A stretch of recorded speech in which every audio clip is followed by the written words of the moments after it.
Life is a struggle about not knowing. When you realize you don't know, it's more of a struggle than when you're delusional. I realized I don't know a long time ago, even before I started talking about it. Maybe when I was a child. My conflict is between whether or not my pain is being resolved by real truth or by coping mechanisms out of delusion. I can't know that because I can't know truth. So that's my struggle, and that's where the source of my pain is. It hones me and shapes me so that I can help others, because no matter what they're going through, it's not worse than what I'm going through. This is the strength that I have and the weakness that I have. If we don't find a way to make it so that the life we have is about this and using it for positive growth, then it will be inevitably used for negative growth. There's not much more to say than that. Everything else is transitory and just a shallow facade. Everything that we do and think we are and think others are is nothing more than an enigma that can't be known or solved, but can only be interacted with during the time that we have. My enigma and my reaction to it is inevitable, and it's causing the way that I see and view life and react to it. I don't know whether the levers that I pull are levers of truth or desperation and delusion. And I can't know that, and neither can anyone else. On my best day, I feel as though it must be of truth. But maybe that's not my best day. Maybe I'm just thinking it is. Being Paul Roberts is being aware to the point where it's going into the realm where few go.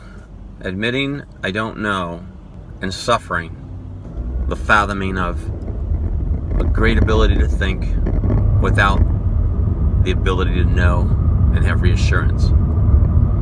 It's been like this since I was a child, and I blame the threat of hell and those that said they loved me and took me to the place that gave me this burden and threat. I'm not sure I've ever been loved. And now that I've said this many times in many ways to many people that are close to me that have said they have loved me, they don't do anything different than they ever did. So I know I can't go anywhere for a higher source, which further bounds me to my own resources, which I already know are completely limited and unknowable. When I'm confronted with a hurtful thing, I know that it summarizes everything that I am and a reflection back of it. So my struggle, as seen by others, is a negative. I'm not loved or appreciated for it, but it's seen as a negative. The reason I fall fast when I'm confronted is because I elect to believe that the reflection is worthy, respectable, and accurate. And so therefore, I immediately take the side that what I'm doing is delusional and not productive, even on my best days. That's where the source of the pain comes from. No matter what's being discussed at the time that there's a conflict or an argument, it's irrelevant. None of that matters. Doesn't matter what the content is. And if you upped it to murder and death and all kinds of life tragedy, that's the absolute worst, where you want to go in a cave and have it fall on you, as said in the Bible, we'd be predicted in the end days we'd want to do. All that desperation isn't any worse than what I'm already experiencing and reacting to, because the picture Even if aliens landed on the planet or the end days came, the picture of what I'm struggling with is already as high as it can ever be. It's already as difficult as it can possibly be. And everything's linked to that. It's as high as the human conscious in this physical realm can go, and everything's linked to that. So my strength is my weakness. Out of my strength, I could help others that haven't even gotten close to this, but the way I would help them, because their problems are less, is to bring them to this level where I am now. But you're still up against a wall, because even though you've helped them see that their problems are meaningless, when you get where I am now, depending on your life circumstances and others that reflect it back to you, it becomes your problem, your ultimate problem, and that ultimate problem can never be resolved. I can offer anyone through Conscious Counseling 101 is to show them how shallow and worthless the things they think their problems are. That's the ultimate perspective shift. I can take you to a place that's 100% real, and everyone's living with it, even if they don't realize it. I can take you to that place. It will remove you from your problems. It will help you see how foolish you were to think that what you thought were your problems were really problems. You'll be transported to where I am. You'll never find anyone to get you past that place, including yourself, because we have limited perspective here in the physical realm. And when we become totally heightened conscious, we become totally aware of that perspective, and there's nothing that can be added to it in the physical realm. So you have to ask yourself, really, the question that was asked in the Matrix: would you have been wanted to go back into that, where you were struggling with your own problems, but they were smaller? You had a few of your little transitory joys and titillations, but they were smaller. Would you have wanted to be at that place where everything that you were struggling with was small, now that you know how small it is, and not face this large problem? I've been there. That's not good either. So I have to conclude that since I want to be where I am, and life here is pain and struggle, I have to conclude that the only thing I can do is offer people the choice of whether they want to see more than they see.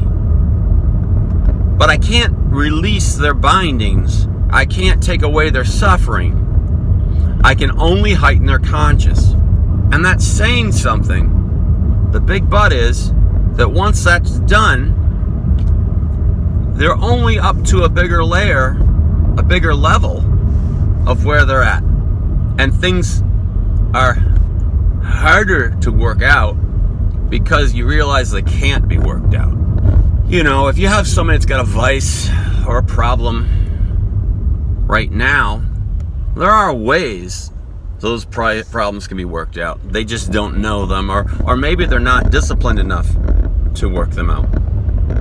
So there are limiting abilities within that person that make them not work them out. When you get to where I'm at, there's no limited abilities any longer within the person to work them out. There's limited abilities only because of perspective limitations on the physical realm. So you lift off everything that the person has that's limiting you. I can do that for you, but I can't lift off the limitations of perspective in the physical realm, even for myself. So I certainly can't propose to do it for you. But if you're willing to take the blue pill, I can take you out of the place where you are and not have those problems be seen as problems any longer. I can show you perspective-wise how they're not. Now, I guess that would require desperation or faith on your part. I don't know. Because I lifted myself up. No one else did. I lifted myself out. I was born in there and I got out on my own. If you came to me and I tried to help you, well, I'm already helping lift you out. You didn't do it on your own, even by coming to me. But if you feel desperate and hopeless and alone, if any of what I'm saying right now resonates with you at all, you can trust me in the sense that I can convey this to you, and you could gain from it. But heed this warning: when you gain, you will not break free. You will just be consciously aware. So you're going to be your own master. No one's going to be on top of you again, even if they cause you pain. No one's going to direct your thoughts ever again. No one's going to bring you down ever again. That is a gift I'm qualified to give anyone on this planet if they're willing to look.